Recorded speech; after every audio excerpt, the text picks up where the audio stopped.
দুর্গা দেবী দেখে মনে পড়লো ছোটোবেলার কথা।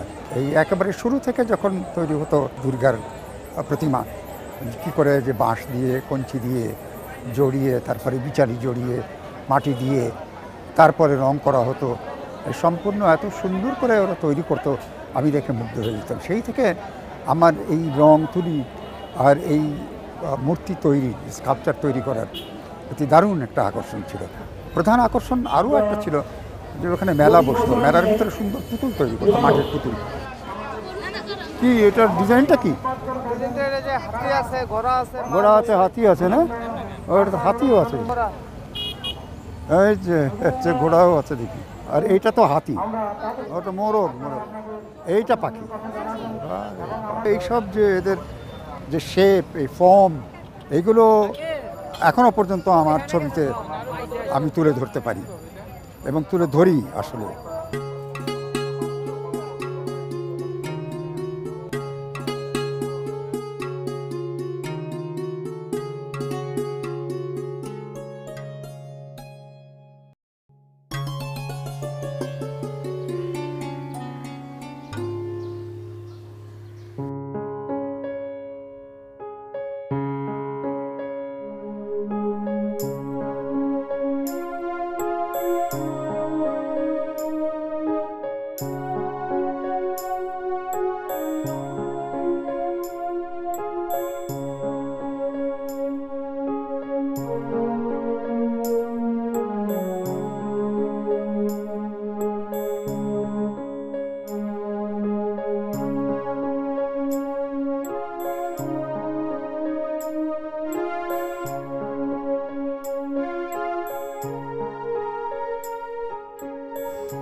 ছবি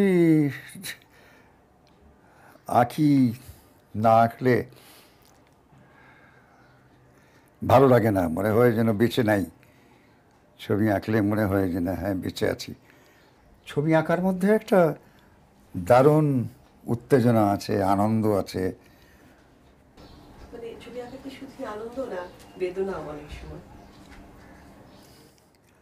না, বেদনা ঠিক না, তবে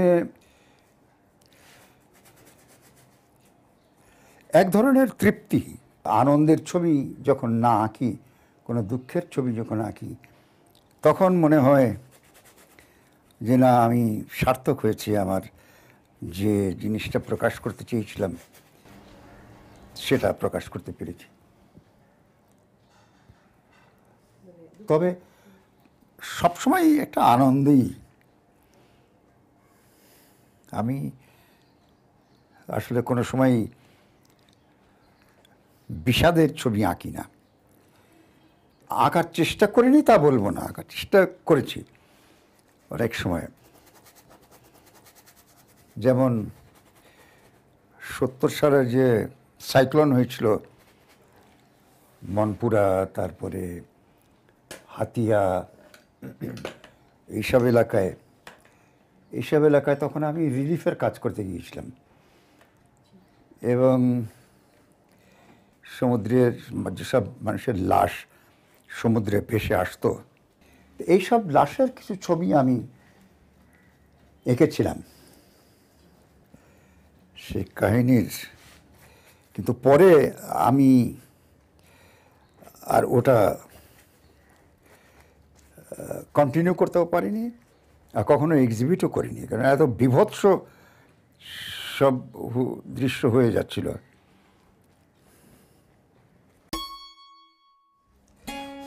ছবি আঁকি খুব নিরিবিলিতে, একদম একাকী, যে জন্যে আমি ওই ওয়ার্কশপে গিয়ে ছবি আঁকতে খুব একটা কমফোর্টেবল ফিল করি না। ছবির ভেতরে একটা এক্সপ্রেশন থাকতে হবে, একটা বক্তব্য থাকতে হবে। ছবি কেন সেই শিল্পী আঁকছে তারও একটা ব্যাখ্যা থাকতে হবে। আমি যেমন এই বহুদিন থেকে নীল আর সোনালি হলুদ ব্যবহার করি। তার প্রধান কারণ বাংলাদেশের প্রকৃতি আমাকে আকৃষ্ট করে। ছোটবেলায় গ্রামে মানুষ হয়েছি তো, সে সময় দেখেছি ধান ক্ষেত, সোনালি রঙের ধান ক্ষেত, নবান্নের ছবি দেখেছি, মাথায় করে লোক ধান কেটে আনছে, উৎসব করছে সেই ধান। আবার গরুর গাড়িতে করে আনছে, এগুলোও দেখেছি। আমি সুন্দরবন অঞ্চলের লোক, ওখানে আমি দেখেছি সমুদ্রও দেখেছি, নদীও দেখেছি, নীল আকাশ দেখেছি।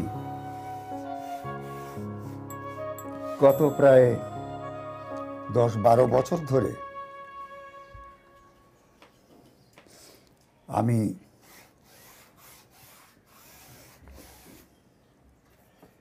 এই সোনালি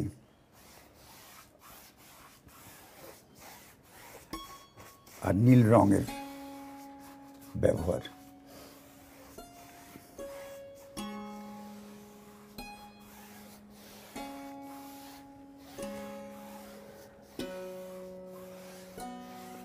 করছি। বসে যাই।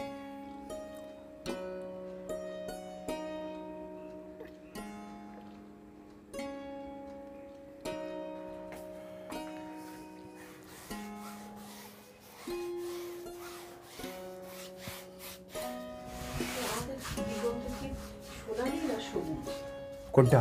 মানে বাংলাদেশ, গ্রাম বাংলা। বাংলাদেশ তো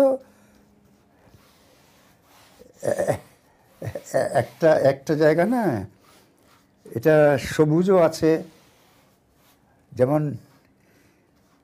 নীল আর হলুদ মিলেই তো সবুজ হয়। আমার কাজে সবুজও চলে আসে, আসা তো অবধারিত। ছবি আঁকতে সবসময়ই ভালো লাগে। ছবি আঁকার একটা মজা আছে, it's like a physical pleasure. তারপর যখন একটা রং, এই যে এতক্ষণের মধ্যেই যে রঙগুলো তৈরি হলো,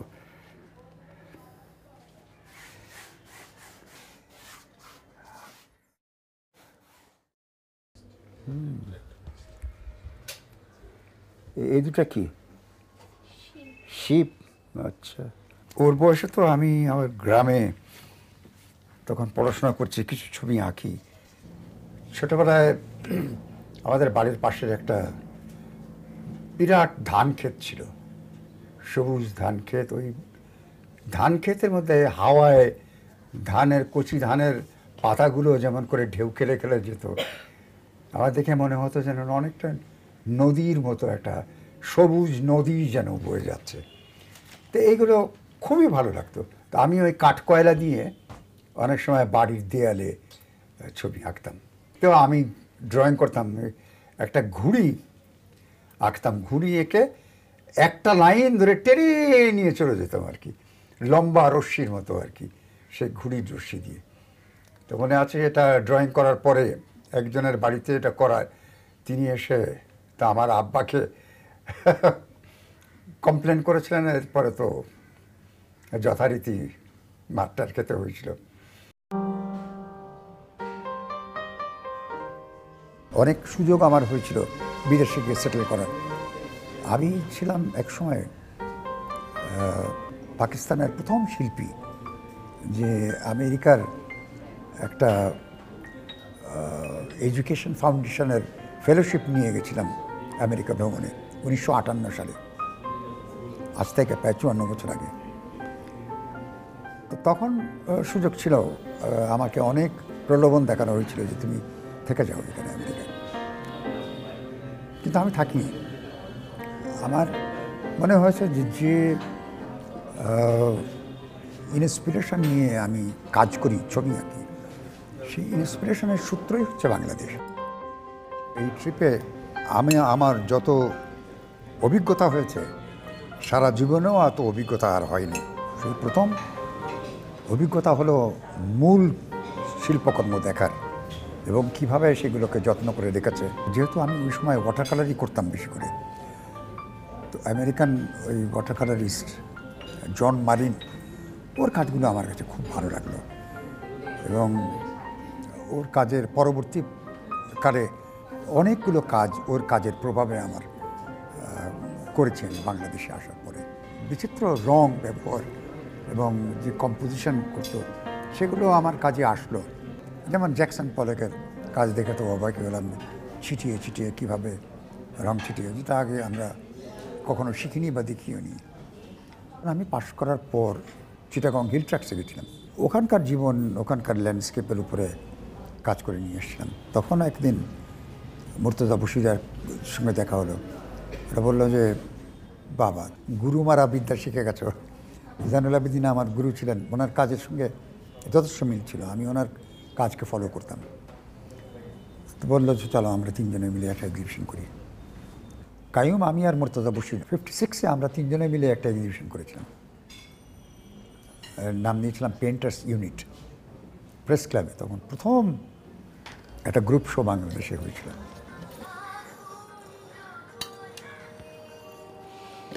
আমি তো ঢাকায় এলাম, বড় ভাই সিকান্দার আবু জাফর ঢাকায় থাকেন। তো উনি বললেন যে এখানে একটা নতুন আর্ট স্কুল করেছে। আর্ট স্কুল, আর্ট কলেজ সম্পর্কে কোনো ধারণাই ছিল না। ছবি আঁকা শেখানো হয় ওইখানে। জাইনুল আবেদিন, কামরুল হাসান, শফিউদ্দিন ওখানে আছে, আমার পরিচিত, খুব ঘনিষ্ঠ। তুই ওখানে চলে যাও। ওখানে প্রিন্সিপালের কামরে গিয়ে জাইনুল আবেদিন সাহেবকে দেখে আমি বেশ একটু অবাকই হলাম।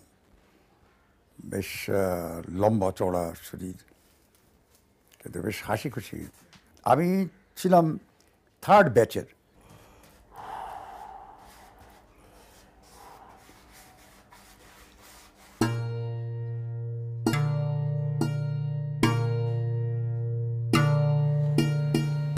শেষ হয়ে গেল? না, শেষ তো হবে না, এটা আরো অনেক কাজ করতে হবে। এটা তো একটা ইন্টারমিডিয়েট পজিশন, আরো অনেক সময় লাগবে। তারপরে দেখবো কিছু কিছু জায়গা হয়তো বন্ধ করব, আবার কিছু কিছু জায়গায় আরো কাজ করব। ছবি কখনো শেষ হয় না, একটা জায়গায় গিয়ে শেষ করতে হয়। তারপরে এটাকে রাখতে পারি, উপরে উঠিয়ে রাখতে পারি।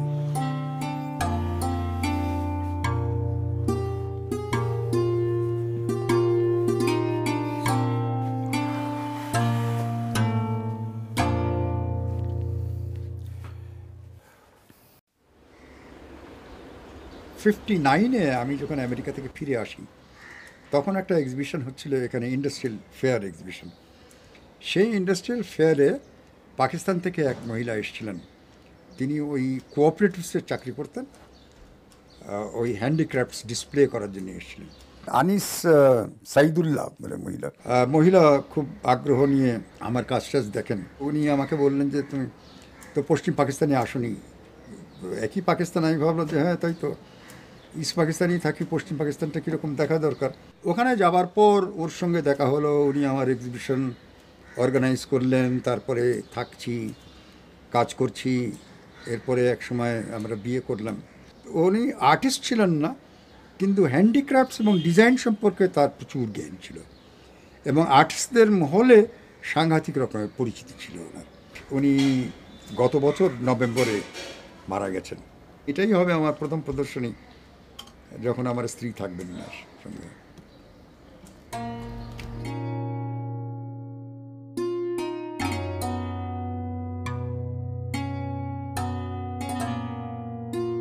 আমি তো জীবন শুরু করেছি 1955 সাল থেকে। একটানা 22 বছর আমি পেশাদার শিল্পী ছিলাম। শুধু ছবিই আঁকতাম, ছবি বিক্রি করতাম, পরিবারের ভরণ-পোষণ করতাম। তারপরে শিল্পকলা একাডেমিতে আমি 1977 সালের ডিসেম্বরে জয়েন করি, চারুকলা বিভাগটাকে প্রতিষ্ঠা করার জন্যে। সেই থেকে নিয়ে রিটায়ার করেছিলাম 91-এ। এই 14-15 বছর আমি ভালো করে ছবি আঁকতে পারিনি। ছবি আঁকা কি কত বছর হলো স্যার? ছবি আঁকা হলো প্রায় 62 বছর, 62 ইয়ার্স। কোনো একটা বিশেষ সময়ের ছবি আমি সেভাবে অনুমান করি না, তবে আমার মনে হয় গুরুত্বপূর্ণ ছিল মুক্তিযুদ্ধ শেষ হবার পর, দেশ স্বাধীন হবার পর যে আমি ছবিগুলো আঁকতে শুরু করেছিলাম। তখন একটা সিরিজ করলাম, রিজুভিনেশন অফ এ সোল, আত্মার উজ্জীবন। মানে তখনকার সময় বাংলাদেশের যে অবস্থা ছিল, সদ্যমুখ স্বাধীন দেশে যে মানসিকতা, প্রতিটি মানুষের ত্যাগ এবং মানে দেশটাকে গড়ে তোলবার জন্য আবার তো সেই ফিলিংসটা আমি তুলে ধরতে চেয়েছিলাম আমার সিরিজে, এবং অনেকগুলো কাজ করেছিলাম। ছবিগুলো দেখলে যদি বিমূর্ত ধারার ছবিগুলো ছিল, কিন্তু ছবিগুলো দেখলেই মনে হতো যে একটা উজ্জীবনের রং আছে, উজ্জীবনের ফর্ম আছে, উজ্জীবনের কালার আছে। এরপরে পরপর অনেকগুলো সিরিজ করি।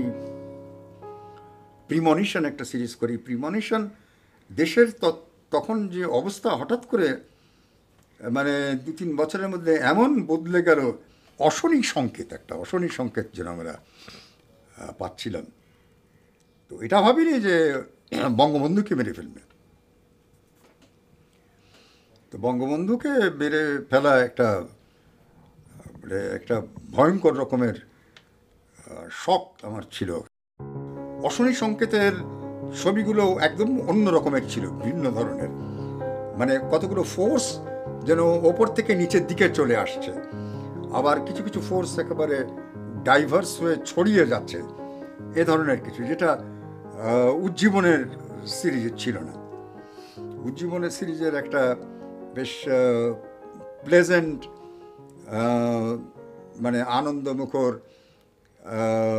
একটা ঊর্ধ্বমুখী গতি ছিল ছবির মধ্যে, কিন্তু এগুলোর গতি পরিবর্তিত হয়ে গেল, রঙও পরিবর্তিত হয়ে গেল।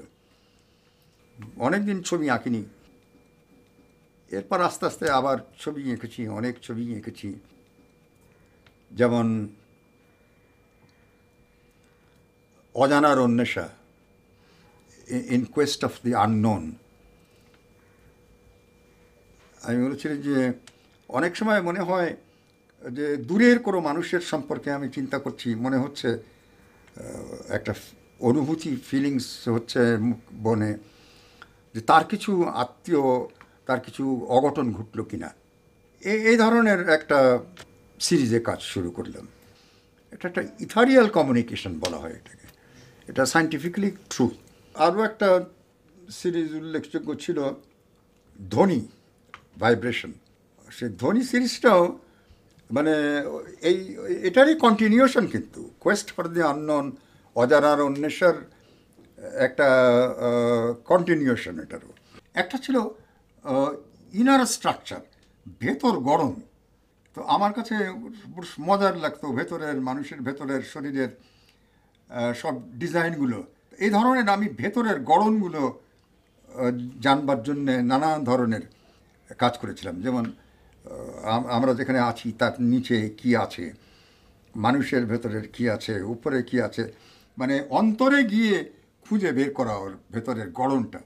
তখন সবই অ্যাবস্ট্রাক্ট ফর্ম ছিল। আমি বহুদিন অ্যাবস্ট্রাক্ট ফর্মে কাজ করেছি, কারণ এইসব অনুভূতিগুলো বোঝাতে গেলে অ্যাবস্ট্রাক্ট ফর্ম ছাড়া হয় না। আমি কোনো সময় কোনো সিরিজের একটা জায়গায় থেমে যাই না, পরিবর্তন করেছি, আমার ছবি পরিবর্তন করেছি, আমার বিষয়ের পরিবর্তন করেছি, রঙের পরিবর্তন করেছি। যখন প্রদর্শনী করি, আমার দর্শক ঠিক আমার সঙ্গে আমার কাজকে খুঁজে পায় না, যে জন্যে আমি ফিগারেটিভ কাজে ফিরে এসেছি। ফিগারেটিভ মানে কিন্তু একেবারে রিয়েলিস্টিক কাজ না। আমি ফিগারেটিভ কাজ করছি, কিন্তু আকাশকে একেবারে আকাশের মতো করে বা নদীকে নদীর মতো করে আঁকছি না, কিন্তু এটাই জনপ্রিয় হয়েছে। এখানে তোমাকে দেখাই একটা কাজ, একটু দেখলেই বোঝা যাবে, অথচ কিন্তু কোনো ডিটেল নাই, শুধু চিমনি, ইটভাটার। আস্তে আস্তে যখন দূরে সরে যাচ্ছে তখন ওই হালকা হয়ে যাচ্ছে। এগুলো কিন্তু ওয়াশ দেওয়া না, একই সঙ্গে কাজ করা। আর একটা জিনিস আমার খুব উল্লেখযোগ্য আমার ছবিতে, তোমরা লক্ষ্য করবে, যেটা চাঁদ অথবা সূর্য, এটা থাকেই। কেন জানি আমি মনে করি যে এই দুটোকে বাদ দিলে বোধহয় প্রকৃতিকে আনা যায় না। অল্প কিছু কাজ করেছি শহরের বাড়িঘর নিয়েও, কিন্তু বাকি আর সবই জনমানুষের কথা। এজন্যই এই সিরিজের কাজটারও নাম হচ্ছে মাটি ও মানুষ। শহরের সঙ্গে আমার বোধহয় আত্মার আমি মিল খুঁজে পাই না। আমরা তো এক ধরনের এমন একটা কাজের মধ্যে থাকি যেখানে আমাদের মানে সব সময় তারুণ্যকে ব্যবহার করাটাই হলো আসল। মনের তারুণ্য না, আবার তোমার ক্যানভাসেরও তারুণ্য থাকে। মানে বুড়ো মানুষের ক্যানভাস আর ইয়াং মানুষের ক্যানভাসের কোনো পার্থক্য না। ছবি সৃজনশীল কাজে ব্যস্ত ওরা সবার ফলে একই না হলে তো তোমার স্থবির একটা অবস্থায় চলে যাবে। কামরুল ভাইকে দেখেছি যে চিরতরুণ একজন মানুষ, হ্যাঁ। সব দিক দিয়ে। তো বেশ বেশ ইসের মধ্যে আনন্দে কাজ করতে। খুব রসিকও ছিলেন। মার্শাল্লার সময় ওনাকে জিজ্ঞেস করা হতো, কামরুল ভাই কেমন আছেন? তাহলে ভালো থাকার অর্ডার আছে। জাহাঙ্গীর ভাই হলেন জাহাঙ্গীর ভাই, উনি 50 দশকের শিল্পী, অনেক আমাদের চেয়ে অনেক সিনিয়র, আমার চেয়ে। সিনিয়র, হ্যাঁ, এটা বললে আবার সবাই একটু বিভ্রান্ত হবে। জাহাঙ্গীর ভাইকে আমি সবসময় খুব একজন আকর্ষণীয় লোক মনে করি, অলওয়েজ। কারণ খুব একটা হলো যে সুবেশী, তার ভিতরে আবার যেমন আছে যে জাহাঙ্গীর ভাই কিন্তু সবসময় তার স্টাইল অফ ওয়ার্ক বদলেছেন, কিন্তু ছবি বদলাচ্ছে, রং বদলাচ্ছে, তার ভাবনা চিন্তা বদলাচ্ছে, এইগুলো বদলাচ্ছে। এই যে বদলগুলো সহজে মানে সাহস করে করা বেশ কঠিন। এইগুলো ছবি দেখলেই না আমাদের ছবি আঁকার একটা ওই উৎসাহ বেড়ে যায়। তখন না হলে ওই 7 দিন আর বেরোয়নি, ওই ফটাফট করে অনেকগুলো ছবি এঁকে ফেলি। এই যে একটা ঠিক ওই রকম আঁকিনি, কিন্তু আমার মতোই আমি আঁকি, কিন্তু কোথায় যেন একটা জোর পেয়ে যাই আমরা।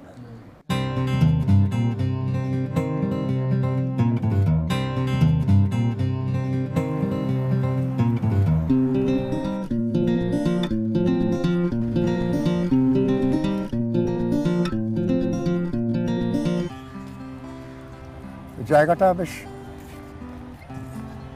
বড় একটা জায়গা, খোলামেলা, এই জন্যে এখানে হাঁটতে ভালো লাগে।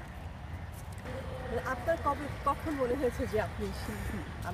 না, আমি তো শিল্পী আসলে সেই অর্থে কখনো মনে করি না যে আমি একটা শিল্পী হয়েছি। ছবি আঁকি, ভালো লাগে, এই একটা কাজ আমি করতে পারি। এই রং তুলির মধ্যে দিয়ে আমার মনের যে অনুভূতি, আমি যা চিন্তা করি, যা ভাবি, সেগুলো প্রকাশ করি। সেই প্রকাশ যখন সার্থক হয় তখন আমার মনে হয় যে আমি আনন্দিত। এটা একটা কন্টিনিউয়াস প্রসেস।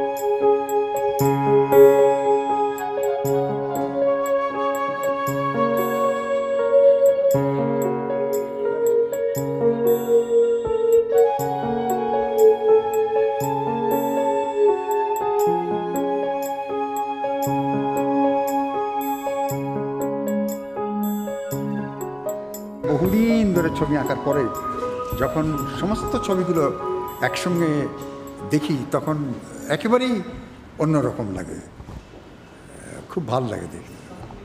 তখন মনেই হয় না যে এগুলো সব আমার নিজের কাজ। এখন আমি এক্সিবিশনটা যেটা দেখছি সেটা কিন্তু একটা এক্সিবিশনই দেখছি, আমার নিজের কাজগুলো দেখছি না। এটা একটা মানে দর্শক হিসাবে আমি কাজগুলো দেখছি। এই কাজটা কিন্তু তোমরা শ্যুট করেছিলে আমি যখন শুরু করেছিলাম, এইটা দেখো এখন শেষ হয়ে গেছে। কাজ করছিলাম তখন কিন্তু অনেক কিছু আমার নজরে আসেনি। এখন এইসব জায়গায় একটু কাজ, একটু ড্রয়িং, কালার ছেড়ে দেওয়া, এইগুলো এখন খুব মজা লাগছে।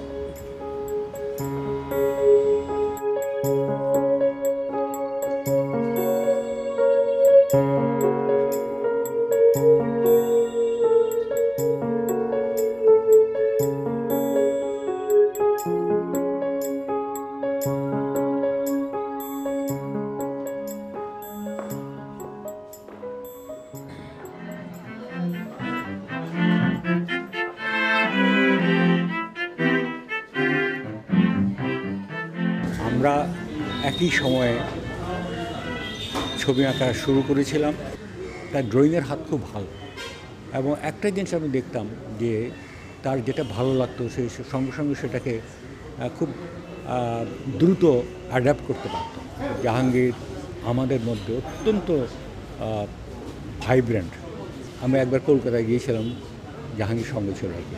সবাই তার চাল চলন কথাবার্তা বলে তাকে বলে দিত একটা আরবি ঘোড়ার মতো। এইরকম একটা মানে তার ইয়ে ছিল আর কি, মানে এই ভাইব্রেন্সি ছিল। তো সেই জাহাঙ্গীর এখন 80 বছর, মনে হয় কি? মনে হয় না, এখনও ইয়াং।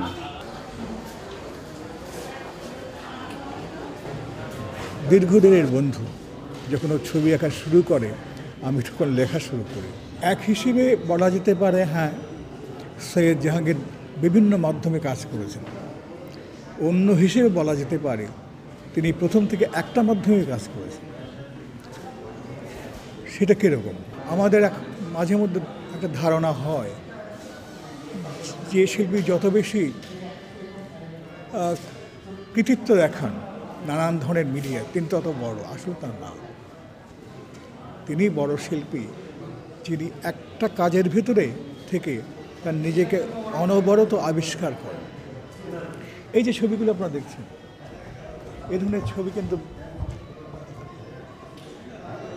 সৈয়দ জাহাঙ্গীর বহু কাজের মধ্যে করেছে।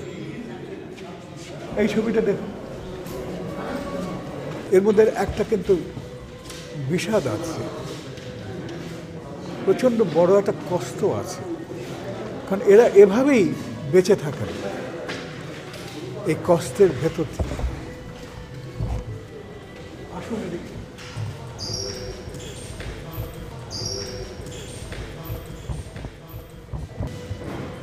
আবার দেখুন, এই ছবি এবং ওই ছবি মোটামুটি একই রকম। আমি এই কথাটাই বলতে চাচ্ছিলাম যে শিল্পী একটা ছবি বারবার এঁকেছেন। সেই হিসেবে যদি জয়নুল আবেদিনের কাজ দেখেন তাহলে দেখবেন তিনি একটা কাজই বারবার এঁকেছেন। যারা বড় মাপের শিল্পী তারা একটা ছবি, একটা অভিজ্ঞতা, এক ধরনের বেঁচে থাকাটাকেই বারবার বারবার আঁকেন।